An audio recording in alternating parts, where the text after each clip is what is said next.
You know that old saying, ignorance is bliss? I never really understood the weight of those words until last Sunday. For 7 years, I lived in that bliss. I had a wife I worshipped, a house we were turning into a home, and we were even talking about getting a dog next month. I wasn't looking for trouble.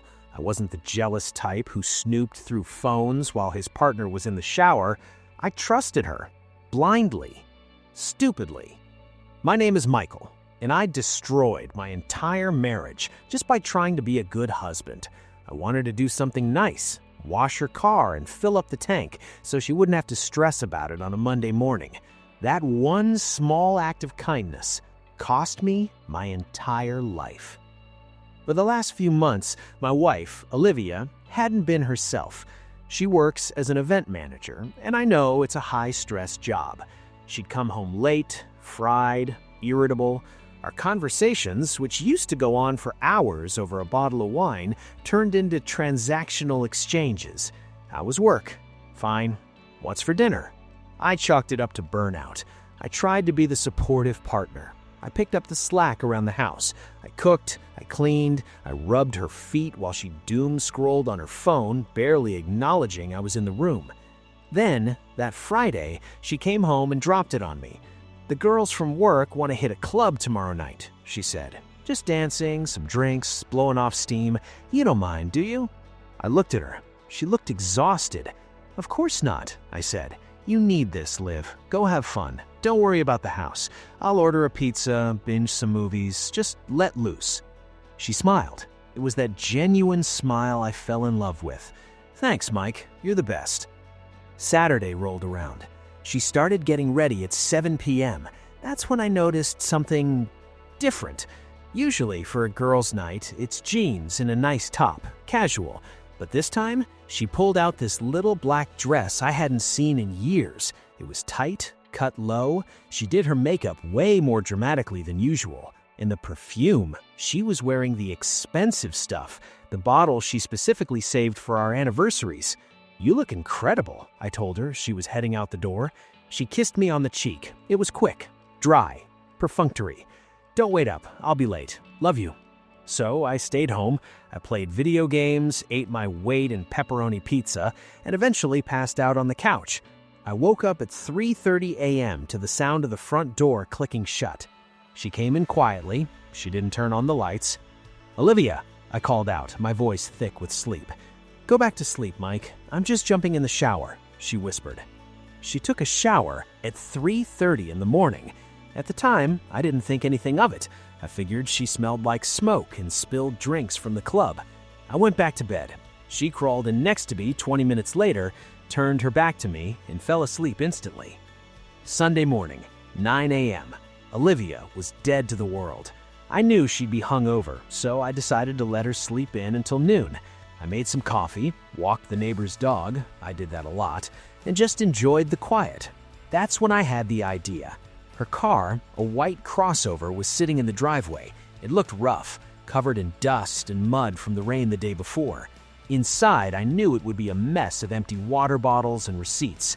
I thought, I'll take it to the wash, vacuum it out, and fill the tank. It'll be a nice surprise for her on Monday commute. I grabbed her keys, hopped in.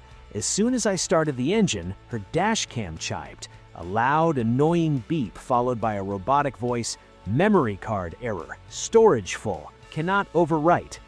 I sighed. I bought her this cam 6 months ago after someone keyed her bumper at the mall. It was a high-end model, dual lens, recording both the road and the cabin interior, like a taxi cam. Olivia's terrible with tech. She probably never cleared the SD card. All right, I thought, I'll just format it while I'm at the car wash. I drove to the self-service bay. While the soap was soaking on the exterior, I popped the SD card out. I always keep a card reader in my wallet, hazard of working in IT. So I plugged it into my laptop, which I'd accidentally left in her back seat on Friday. I opened the file folder, hundreds of clips. Most of them were just her boring commute singing along to the radio, but I was curious why it filled up now. I sorted the files by date modified. The most recent files were from last night, Saturday. I was about to just hit delete all, but curiosity is a dangerous thing. I decided to check the very last file, just to make sure she hadn't gotten into a fender bender or something on her way home. The file name was 2024-014-230am cabin.mp4. 2:30 a.m. Interior view. I hit play. The video was in black and white, night vision mode. The quality was crystal clear. Too clear. I saw Olivia in the driver's seat. She was driving, but the person in the passenger seat wasn't one of the girls. It was a man. I recognized him instantly. It was Mark, her coworker, the same Mark she constantly complained about. Ugh, he's so boring. He wears socks with sandals, Mike. Seriously? Don't be jealous of him. On the video, Mark didn't look boring, and he definitely wasn't wearing sandals. They were parked. I recognized the streetlights. It was a block away from our subdivision. The engine was idling. The audio flooded my headphones. Olivia, you have to go. Michael might wake up if he sees the headlights pulling in. Mark, he's asleep, Liv. You said yourself, the guy sleeps like the dead.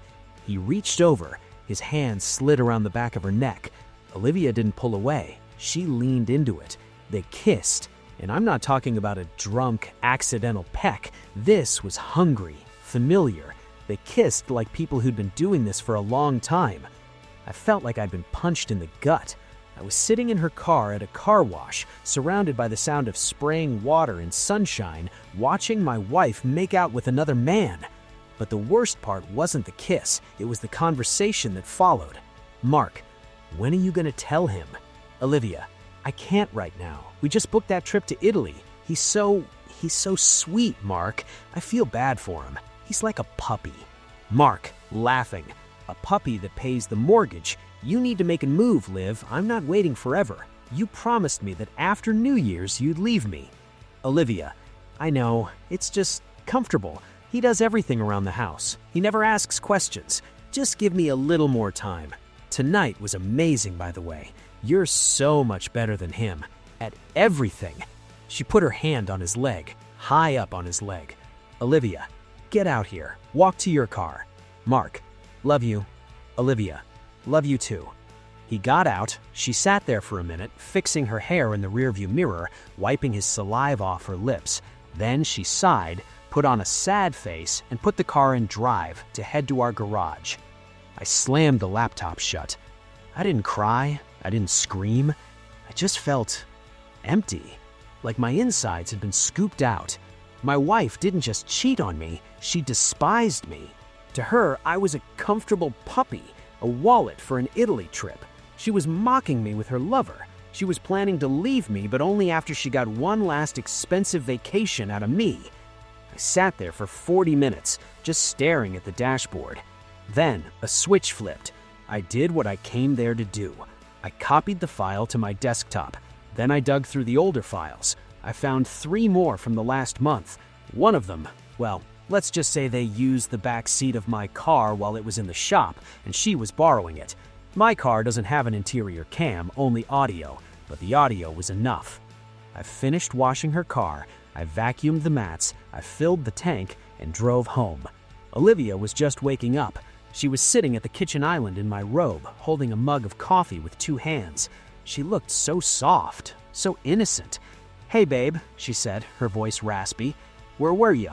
Washed your car, I said, tossing the keys on the counter. Filled it up too. Just wanted to make your Monday easier. She smiled. Aw, you're so thoughtful, thank you. My head is killing me. We went a little hard on the margaritas last night. Just the girls? I asked, pouring myself a glass of water. My hand was steady.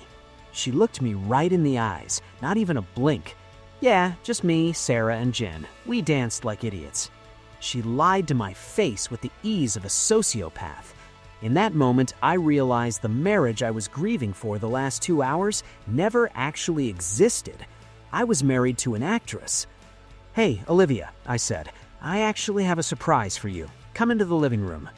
A surprise? Mike, I'm really not in the shape for surprises. It'll be quick. You're gonna love it.